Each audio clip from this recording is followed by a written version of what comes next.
everybody. Thank you so much for coming to our live table talk here at VidCon. Thank you for submitting topics. If you would like to submit topics in the future, you can go to both our Twitter and our Reddit page, which is reddit.com/r/SourceFed, using the hashtag #TableTalk. We are here with two very special guests, our very own Philip DeFranco. Hello. And oh my gosh, I'm freaking out, John Green. Hi. Hi. I love you.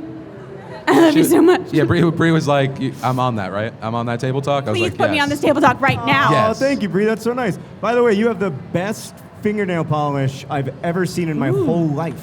What? So cool. I am literally shaking right now. Thank you. It's the exact color that I imagine. Anyway, let's move on. For Wait, a character no. in my What? Yeah. Go on. At the end of I don't want to do this. It's weird. It's weird. You're making it weird now. I'm so sorry. We can maybe finish that sentence later on after you've chosen a topic. Oh my gosh, I get to choose it. Yes. Oh, no pressure. Okay, ready, friends? Uh-oh. Who is this coming from? How did you explain to your friends and family what you do for a living? This is from Sebi. I'm trying to reflect the number of Y's. Okay. So, Phil, when you started out, how did you explain to your friends and family what you did for a living, and did they believe you? Well, yeah, I said I was making YouTube videos, and that meant nothing to them. They were just like, oh, so you're wasting time on MySpace. And I was like, yeah, it's MySpace. Sure. They don't get that joke because they literally don't remember MySpace. I know. Yeah, they don't even know about it. They don't know about it. Please applaud if you remember MySpace. All right, just Really? Because I don't. even though that might have sounded loud, there's a whole group that There was were like, so what? many. Wait, please applaud if you've never heard of MySpace. Okay. Okay, all right. Just two guys like, yeah. That's the thing Justin Timberlake bought, right? That's cool. What was your signature MySpace pose? Oh my God, I don't know. I mean, it's probably just old school, like, right? It was the MySpace pose. It was. Did you pull a Tom Hardy and do the abs? No, I didn't. Have you guys seen those ab pictures? Oh my God, I'm getting some nods. Hey girls, hey ladies. Mm-hmm. I used to tell my friends and family that I was a writer because I was, but because my wife worked all day, every day, like they kind of assumed that she took care of me, which was true in a lot of ways. And then when I started making YouTube videos, I would go to people and I would say like, I make YouTube videos and I'm incredibly successful. I have 9,000 subscribers, and like we are blowing up on YouTube. Philip DeFranco talked about us in his show. Like we are a big deal, and they would just be like, "You sound like like a complete narcissist." And now, which that's ridiculous. And now when people ask me what I do, I usually say that I make educational video, which is true, and that's I guess that's the biggest part of my life. What do you say that you do, Bree? Well, originally, when I told my parents what I did, which was just putting online videos, making video blogs, they were like, "Cool, get a job now." And that was, and still, like honestly, not until I started working at SourceFed were they like, okay, I get it now. Yeah, now she has a job, finally. Wow. Yeah, it was like since 2008, 2009. Yeah, I mean, my parents were always so supportive. I remember when we were at their house when we told them we wanted to start this video blog, and I was actually at their house and I made my first video on January 2nd, 2007. And they were so nice about it, but they were also just sort of befuddled, and that's always been my parents' approach to my career, is just like amused support. I appreciate that. That's positive, though. Before wait. you choose another one, you get to launch with our fabulous Strensum's launcher. Oh, this is very high-pressure situation. Yeah, what you do is you crumple it up into a ball, and then you're just going to aim for the camera. We'll see if you make it. This is actually adjustable. It's extra exciting because it could just hit somebody. I'm going to hold this for you. I hope it does. Oh, that's some distance. Oh. You'll get them next time, John. I'd like to apologize to my friends and family and everyone who's ever supported me in my work. That was perhaps the greatest embarrassment of my professional career. It's okay. All right, so we have the next question, which is, What is the most embarrassing thing you have ever done in public? Not going to answer that. No. Or I'll answer it dishonestly. Okay, yeah, give us the fake answer. What's yours? In public? Yeah, yeah. Here's the deal, okay? I have gotten this question now 4 times at VidCon, and I am so tired of the faces I get when I say I had a flu and I pooped myself on a run. Okay? It feels so dirty. It's this moment that apparently will live on the internet now on several channels. Why were you running with the flu? Because I thought I was over it, and then I sneezed really hard. And I was like, well, today just took a turn. That is so disgusting and so beautiful. I am so proud of you. Yeah, it was. I'm really proud of you for running when you felt poorly. Well, I was like, I got to get some fresh air, some sun. I've been in bed watching Netflix. Let's go for Runyon Canyon. Let's do it. Nope. Terrible idea.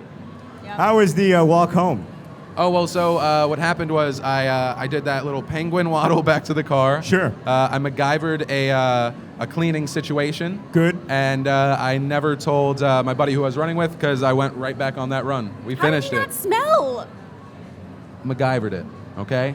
You took care of it. You don't want to go into details, but you took care of it. I get it. Anything is a wet wipe if you figure it out. Awesome. What are your feelings on that? I'm sorry. Hey, remember how you said like you're so happy that we came up together before we started filming, and then I just did just this? makes me so proud of you, Phil. I just feel nothing but pride. How about you, Bree? I think, I mean, I feel like everything I do is embarrassing, but I definitely one time was singing super loud when I was walking somewhere, and I thought I was alone, and there was somebody right behind me, and I was busting out. I was like, and there was somebody right behind me, and then I turned around, and he was just like, not amused. That was a really great Whitney Houston Thank right you there. so much. Can you finish it off? Well, actually, you can't for copyright reasons, You're probably. right. You only get, I think you get 4 notes. I think so. Yeah, I mean, I am also consistently embarrassed in public. Like, one of the things that I do a lot is I talk to myself. Like, I talk out Vlogbrothers videos while I'm walking. So I always start, when I'm doing this, for some reason I have to say the actual beginning of the Vlogbrothers video. And so it'll be like, good morning, Hank, it's Tuesday. So I had a really interesting day today. And then I'll be like, no. Good morning, Hank, it's Tuesday. So today I want to talk about, good morning, Hank, it's Tuesday. And then I just keep going, and when people are seeing me do that, like when I'm in the airport or something, and they're watching me be like, they just must think that You're insane. Yeah, well, and then I don't know what they think. Maybe they're nerd fighters, and they're like, look, he's doing it. He's working on it. Yeah, I don't know. But I have been embarrassed on several occasions where people have been like, I look up and there they are. Yeah. They don't clap, though. No, I'm sorry. It's all right. Well, I don't have as good a Whitney Houston as you do. Well, I'm not as successful as you are, so there is that. You know. All right. Point at the. Do it, Wait, Phil. Right, so pull.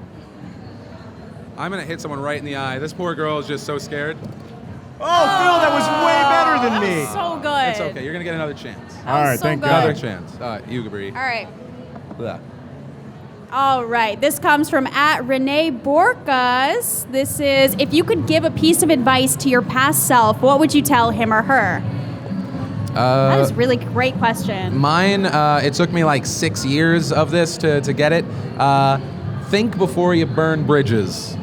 Some bridges I'm glad that I burnt, and I remind myself that that happened for a reason, but not like after one conversation. That's probably the biggest thing for me. That was the biggest learning and growing up experience for me. I guess the biggest thing for me is not dissimilar, actually, which is there's a quote from the movie Harvey, one of my favorite movies. The main character is called Elwood P. Dowd, and he says, my mother always told me, Elwood, in this world you must be oh so smart or oh so pleasant. For years I was smart. I recommend pleasant. I like that. I like that a lot. Wow. I'm trying to make that my worldview. Yeah? Is that going to be your Twitter bio? You're just like, Well, but then it says like I'm pleasant, which I'm not always. So I've got to do some work before I can make it my Twitter bio. boom. Yeah. I think piece of advice I would give to my past self is, this is years of observing, and I've come to the conclusion that the coolest people don't say much. And I think when I was young, according to home movies, I never shut up, ever. And so I think I would just like tell myself like, it's okay, just calm down a little bit and just like try to keep it chill, try to keep it cute, try not to talk so much. I like that you said according to home video, which is like according to documented evidence. There was documented evidence that I was just super annoying, basically, is what I'm saying. I was also a very annoying child. Were you? Yeah, when I look back at home videos, or even when I talk to my parents about my childhood, like, I was super annoying. Like, and I was also very pleased with myself. Yeah. And I just, so like, I would say things like, my dad would be like, in a video, he would be like, so John, what do you think about airplanes? And I would be like, well, Dad, as it happens, the first airplane was created by Orville and Wilbur Wright in 1904. Yep. And he was like, but how do you feel about airplanes? And I would be like, well, the second airplane flight, and did you know that Wilbur Wright actually died on an airplane? And he would be like, do you have feelings? Oh my gosh. Yeah. That's baffling. I know. Aw. I do have lots of feelings. I just didn't know how to get to them. Yeah. Bree, I want to see you do the thing. All right. Do the thing with the thing. I'm getting better at it. I'm not great. Here we go. Really? Did yours fall off the side and go less than a foot? It might. It might. All right. Uh-oh. No. Uh-oh. Oh. Uh-oh. This is going right into your eye. Oh. That was pretty good. So close. I'm getting all right. Yeah. You All go right. for it again, I'm yeah. going to go one more here. We got, this is from Andy Brim 7. What's your zombie apocalypse plan? The mall. What? Okay, hear me out. You go to the mall. They have probably a mattress store, so you got beds. They have a food court, so you got food. And they have so many clothes, so you'll never run out of clothes. But every time there's like a zombie movie or game, it's always they always get to a mall, and then no matter what, they end up on the roof, dead. Like that's Yeah. it. It's just like SOS is written out and like There's so bodies. many. The problem with the mall is that there's so many doors and windows. Yeah.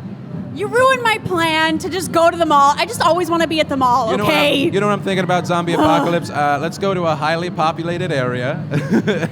Okay, You it's know- the apocalypse, so I'm assuming not a lot of people are going to be there. I Yeah. mean, right? Like, You not got- a lot of people are going to choose the I'm mall. going. Maybe a Costco? I'm finding a manly man, and I'm going into the woods. I'm sorry, Lindsay, you're not invited. She'll be at the mall with me. You're gonna be at the ball? Okay. Yeah. I have carefully worked out my zombie apocalypse strategy over the years, and it is really simple. My strategy is to run toward the zombies. What? Just give up immediately. Okay. Just let it go. It was a good run. I am grateful for it, but I do not want to be like one of the last 20 human beings on Earth. I want to be in that first wave of zombies. All right. I think I'm with you, actually. That Yeah. makes the most sense. How could you even survive? I'm a quitter. I am not the kind of person. I am not the kind of person who survives a zombie apocalypse. Like, you don't look at me and think like that guy's got a chance. You know, like I would just give up immediately. See, but that's the thing is you're you, right? So after that happens, I'm gonna find you and capture you and put you in my zombie museum, and I'll be like, "This is the John Green zombie. This is Terrell Owens. He was a football player and also other stuff, I think." How are you going to accumulate these celebrities? Well, I'm gonna go into the woods first, and then I'm gonna go to this mall idea, which is just a terrible one. He's gonna find all. He's Whatever. gonna find all the dead zombie celebrities in the mall. Yeah. And he's gonna put them in his collection. Yes. Oh, okay. All right, I'm gonna do this. I'm gonna do so much better All right, this you gotta time. Make it, you All gotta make right. it tighter, and then just believe. First off, I really admire your belief in me, guys. Whoa! It's good. Yes. He almost hit the cameraman, but I Thank like you, it. cameraman. Thank you for continuing to operate the camera in a time of great stress. Oh, Ricky. God bless you, Ricky. God bless. God bless. We have, what is the worst thing that you did to your siblings while growing up? I don't have any. If you had a sibling, what is the worst thing you think you could do to a sibling? I have no idea. Man, I'm such a weirdo because I'm an only child. Like, yeah, weirdo only children. The world is ours and we're the only thing that's important. All the main characters in my books are only children, which is a little way of telling my brother that in my narrative imagination he does not exist. And I really like it, and I've been doing it for 10 years. and I intend to do it for the rest of my career, and I think that is a very mean thing that I do to my brother, and I'm going to do it forever. Aw, yay. The worst thing I ever did to my sister, she had literally pushed me up into a corner of my bedroom wall because we were in a huge fight, and she kind of just like backed me up into this corner, and she was like, "You want to hit me? Go ahead, hit me, I dare you." And I was like, "Okay," and I smacked her across the face. And I'm not a violent person, John and Phil, but it felt so good. Like when somebody's making you so angry and they're screaming at your face, it feels real good. How did she respond? She was like, "Respect. I respect that." I swear. She was like shocked that I did it, and she was like, "Okay." And she walked away. Is she older or younger? She's younger. She's 2 years younger, but she always beat me up. Yeah. Yeah. That's like my brother. He's younger than I am, but he was always stronger. Yeah. Even from the time I was like 4 and he was 1. He's just a gigantic baby. And but fortunately, I could always just adjust the rules of every game that we played. So I would be like, "Well, Hank, everybody knows that if you score from that angle, it's 3 points. That's like, "What? obvious." And That's he'd not be true. like, No. "Well, that's not fair." I'd be like, "Sorry, man, that's the rules. Like, I didn't invent the rules of soccer." That's funny. amazing. Here we go. All right, I have a Phil. good feeling about this. It's either going to hit you or it's going camera. Try to catch it. Oh, just cameraman. So close. Actual contact with cameraman on that one. Close. All right. I have to tell you a weird thing, though, real fast. Yeah. My understanding of women in general is kind of based on how you write women in your books, like in girls. I don't know if that's a good or a bad thing. Well, I mean, you should know that at least in some of them, the male gaze is hopefully criticized. Like we shouldn't imagine them as ideas. That's the problem. Is a lot of young boys and men think of women as like something other than human, or either something more than human or something less than human, and then you think that it's okay to treat women in ways that you wouldn't treat what you think of in your mind as a regular human. Right. And that's very dangerous, obviously. So yeah, I do try to write about that. Well, because that's a big part of even Paper Towns. Yeah, that's really what Paper big, Towns is yeah. about, ultimately. Yeah. Yeah. I love that. Let's throw out the spoiler for anyone that hasn't read the books yet. Yeah, I mean, that's a spoiler that you should probably integrate into your life regardless of whether you read my books. Fair enough. This one's from Dominique Davidson. What movies mentally changed you as a person? Oh, that's a great question. It is. I already said Harvey, but it's true. I don't believe in epiphanies, and I don't really believe that like art can like have like dramatic, instantaneous changes in your life. I believe it's sort of cumulative.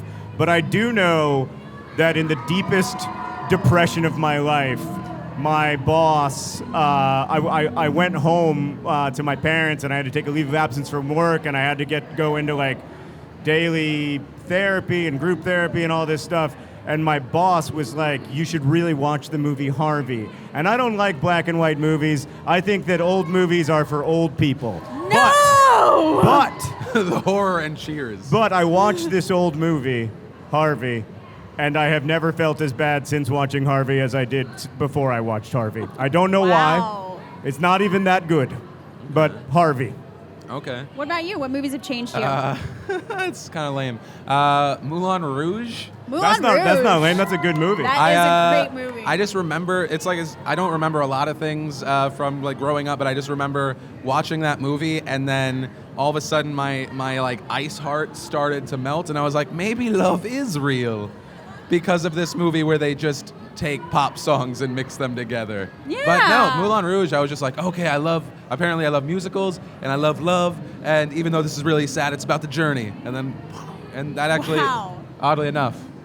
Nice. I saw this movie in 2005 called Mean Creek, and it's really good. It's this indie film, and it has a great ensemble cast, but it's really just like about bullying, and it's terrifying. It's a drama, but it's like almost a horror film. It's fantastic. It like made me so sad, and I was like, I never want to be that person who's unintentionally the bully. Right? Like Right. sometimes we don't realize that we're picking on people, and I was just like, whoa, never again. Yeah, I think there's two kinds of bullying, right? There's like the person who knows that they're a bully and they're trying to push people around, and they're trying to, which a lot of times comes from, I think almost always comes from a place of deep misery inside of them. But then there is the unintentional bully, and I think almost all of us are at one time or another in our lives the unintentional bully. Definitely. And it is really important to like notice it and apologize. Actually, like I think it's even helpful to apologize like 10 years later. Like I think it never stops being important to acknowledge that like you created someone else's pain and you do feel really bad. Yeah. I mean, it's very easy once someone points something out to you to just get like super defensive. Yeah. You're just like, what? I was right. You're wrong. But I mean, it's the only way you can grow as a person is realize you're probably going to be wrong a lot, especially as you grow up. Have you guys ever known that you've done something to someone and held on to it for such a long time and then you did eventually apologize? Yeah, there's a few things that I haven't yet apologized for that I want to. But yeah, it feels, I mean, it's not, hopefully the apology isn't about you, but it's about them. But yeah, I've definitely also been apologized to in ways that were incredibly meaningful to me. I remember I said something kind of nasty about someone who was mean to me when I was in third grade, and they later wrote me. And it was a really wonderful email. They were very kind and respectful, but there was a line in it that said, "I'm really sorry that I was mean to you when I was 9, but I was 9. What's your excuse?" Oh, Which that's is amazing. when I was like, "Oh, really good point. Yeah. You were 9, and now I am an adult, and like I am coming at this from a different power perspective." And that's something I've had to learn over and over again, and that I still don't always do a good job of, but I'm trying to work on. Cool. Awesome. I'm gonna launch this girl. Okay. I got it.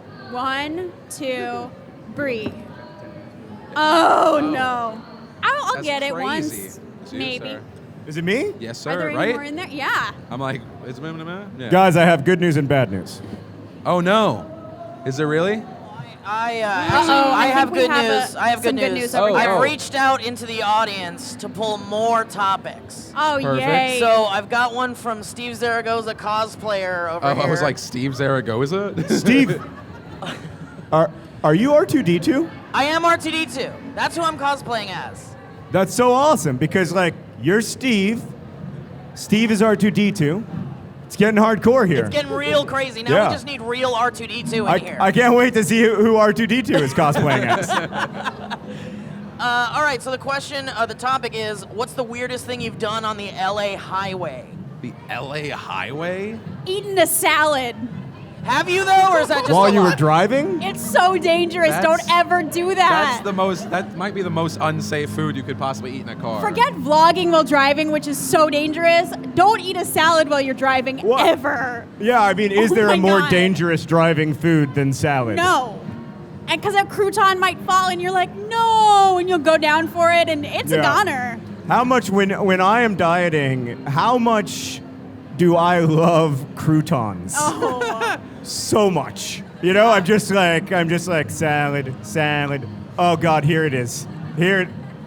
Crouton. A little garlic parmesan Oh, crouton. God. Oh, God bless. God bless. Yeah, so I might be in big trouble if I dropped a crouton while driving, because I would find Go it. for it. You'll find I no crouton goes uneaten in John Green salads. No. The craziest thing I've ever done on the LA highway, I actually did this week, which was change clothes, top to bottom, everything. Socks? Underwear, everything, because I just couldn't take it anymore. I was in a suit, and I just felt like everything in the suit was contaminated by its suitness, and it had been so long since I'd been allowed to wear jeans and a t-shirt, and I changed it all. And it felt Wow. great, and the driver was extremely respectful. Oh, so you weren't driving? No, Oh, good. Bree. Well, I'm like, he's changing his socks. He's driving. This is dangerous. You as cannot well. change underwear while you're driving. No, that's true. I have tried. No. What about you, Phil? Embarrassing? Is that what it was? No. What? No, crazy. Crazy. Crazy. Nothing. I just hate life on the highway. That's it. I'm just like, this is why I want automated cars. So Yeah. I can like do something and not just stare blindly. Because I was gonna say if it was embarrassing, it was just like shouting at someone and then realizing that my window was down. And I'm like, I can't take any of that back and we're stuck here together. Do you guys get really bad road rage? I do. I do as well. Yeah. Well, I live in Indianapolis. No. So yeah, I mean, it's not really that big of a deal. Okay. Sometimes I get mad at a traffic light, and I'm like, when are you gonna change? But that's not a person. You're I feel always like, trying to change people, John. I feel like it's okay to be really rageful at a traffic light. They can just take it. But now I'm starting to feel bad for them. Like, I've been so cruel to traffic lights. I never thank them when they're green. Right. I only get mad at them when they're red. Yeah. I never thought about that. Have you ever screamed at somebody for like cutting you off or something, and then you realize that you were the one who was wrong? Oh, yeah. That happens to me so often. I should control that. Well, and then there's the, like, when you do something bad and someone gets mad at you, and you're like, yeah, no, I agree. Yeah. I have just made a terrible driving mistake. Yes. And I am really sorry, but I don't know how to express that to you because, like, I'm worried that if I roll down my window, you might shoot me or something. So, like, you try to wave apologetically, but then that almost seems like aggressive. Like, you're just like, oh, hey, yeah, I know what I did. Maybe we carry like a sign on a stick that says, I'm sorry. Oh my God, I'm so sorry. But then how bad a driver are you if you have to have that stick? That's true. That's true. That's true. Yeah. Do we have any other? Oh no, I was gonna say when I'm in the wrong, I'm just like, I'm sorry, and it was my bad. Yeah, and then that's it. I do crack the window usually and say, my fault. I'm distracted. It's been a tough day. That's what you have to try to remember. Is like. It always makes sense to me when I make a driving error, right? Like, I'm always able to contextualize my own driving errors and be like, you're not a bad person, John. You just made a mistake. But when other people make driving errors, I'm like, what's wrong with this person? You're the devil. Yeah. Why did the devil get in the car today? Yes. Yeah. Yes. Do we have any more empathy. questions? I was like, wait, let's take that one. All right. Hey, this isn't one. You're gonna try to We're launch gonna get it, one but more? I don't think we have time for any more questions today. But thank you so much for joining us, John. Oh, this has been such a pleasure. Thank all of you guys for being here. Yes. And I see some of you guys wearing our FHP shirts, and for that, thank you so much. You can buy some of our merchandise here today. We have leggings. We also have backpacks that are launching on Monday that you can get for $40. They have matching lunch boxes, which you can get separately for $20. I have a couple actually to show you. Oh, I don't know. I may have designed one myself, and it's this. Oh, that is awesome. I love blue and green, and ew is my spirit word, so. And Steve is actually holding up his That's so really disgusting Steve. Wait, backpack. is it on camera? This is here. I'll bring it over. Do you want to throw it? That is one disgusting backpack. Everyone's favorite, the backpack. And John, I want you to take a look at this. It's a back with hair on it. And over I got it. Over here on the straps, we got nipples. Oh no. And we got a belly button. Oh boy. But don't worry. They are male nipples, so you can post them on Instagram. It's still good. You're fine. That is so disgusting, Steve. I hate you. We also have, since Raina couldn't be here, we have her backpack. It's fantastic. Oh, that's awesome. It's super cute, which you can buy. This is Sam's We're backpack. actually, this is Sam's. My favorite is the sea owl. There's a little sea owl. And we have Steven Suptic's backpack, which is pretty dope, if I do say so. It is a competition, though, so get mine, please. But yeah, thank you guys so much for watching and joining us today. It was great having you guys come out here. Happy VidCon. Woo! Thanks, guys. Like, I'm like 12, so I'm like, hey, and she doesn't wave back. She's just standing there. And then he comes crawling out of the bushes, and then I say, your sister's in the attic. And he goes, my sister's in Boston. She's not, no one's in the house. And I'm like, your sister's in the attic. And I said, there was a lady that looked like your sister standing in the window. And he's like, no one is in the house. It's just you and I. And I was like, I'm calling my mom. I'm leaving. I'm done. I never stayed over there again.